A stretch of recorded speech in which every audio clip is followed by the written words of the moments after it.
Okay, mate, free to go. When we found the UXO back in February, I got a call on Sunday at 5 a.m.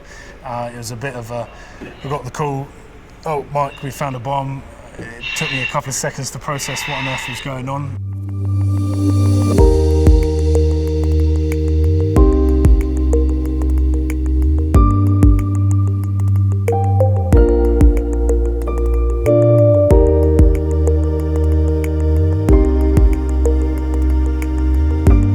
So there were tens of thousands of bombs that were dropped on the east end of London, and some of those bombs, and we think it's about 10% of those bombs, failed to explode.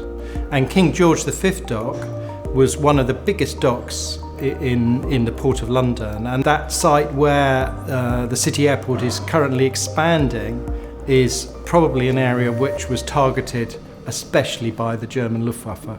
So as part of the City Airport Development Programme, we identified a need early on to be able to do unexploded ordnance survey, which is UXO. There's a couple of things that can set off a UXO: heat, shock and vibration. So we have to clear a certain radius around each of the piles before we can pile in that zone. This project is only ever one diver in the water at the time. There's a standby diver who's fully dressed in at all times. So on the diver's umbilical, it's made up of a main gas line, which is the blue line. The yellow one is a pneumofathometer, which allows the supervisor to constantly monitor the diver's depth. He also has a hat light and camera umbilical and a comms umbilical, so we've got two-way comms between the diver and the supervisor at all times. So he'll do a sweep with his DX to identify any magnetic anomalies and then investigate further from there if required. Once he's happy that there's nothing untoward, any UXO, we are then clear to go in with the excavator. Yeah, the environment in King George V dock, honestly it's pretty grim. I'm not gonna lie, it's not like diving in a Caribbean. It's pretty dark, it's pretty muddy. This has been really challenging because of the amount of debris that's been here. It's actually much easier if you're offshore because there's less scrap.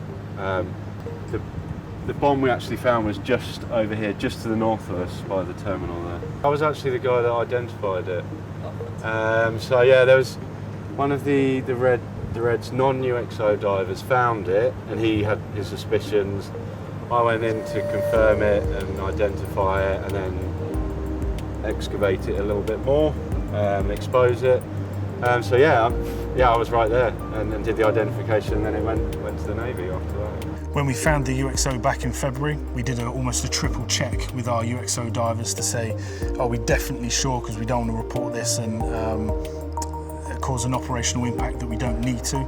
The operation to get that out of the airport down to Shoeburyness where it was detonated, that couldn't have gone any better, and that's testament to all of our stakeholder engagement that we've had for years leading up to the start of this works to the completion. So some of the objects that we found during the UXO investigation works, as you can see here, we found a 40mm anti-aircraft shell, and you can see the date on it as well, that's 1940 on this one. This one here is a slightly larger 3.7 inch diameter shell. This one was actually fired beforehand, and this one again has got a 1940 stamp on it. These both would have been fired towards aircraft, both fired from the ground. One of our biggest issues that we found is the amount of steel wire rope that we found in this. We found kilometres of this stuff. We found 3 cars. I think one was a Ford Mark I Escort. We found a motorbike. We found 2 minecarts that we believe used to carry the coal to the ships. I've been here since November. Some of the dives we've done, were 2.5 hours. It's cold. January, we were here, -4.